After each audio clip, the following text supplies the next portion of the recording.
Attempt to be fair with qualified immunity perspectives. Okay, I understand that, if a police officer has to go into a house or break into a car, whether it's to save a life or to get a criminal, an actual person that created a victim, they're going to need qualified immunity because in the private sector, they can come back and sue for that. So that's good. Okay, but when a police officer makes a mistake and kills somebody, now that's for a jury to decide and to wager what the punishment or differences is going to be. So with these perspectives, and especially with qualified immunity. Now, if I was to ask an officer, okay, does qualified immunity help you do your job better?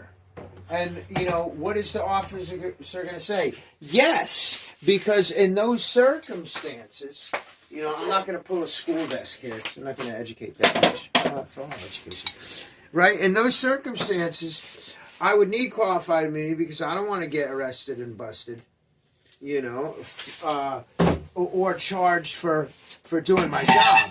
But, okay, so then I would say to the officer, okay, well, let me ask you this. If you do something bad, like if you commit a crime against someone and violate their civil and constitutional rights, do you think you should benefit from qualified immunity? They might not answer at all.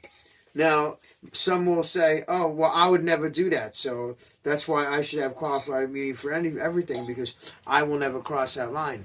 But there are those that cross that line, so that's where we are attacking qualified immunity. You got to understand how complex qualified immunity is and how easy it gains access to violating people's rights and stuff like that. So let's feed our bodies and our minds. And let's think really about qualified immunity, because do you want me to go get a badge and a gun and have qualified immunity and, be able to say if I turned into a bad dude and started committing crimes?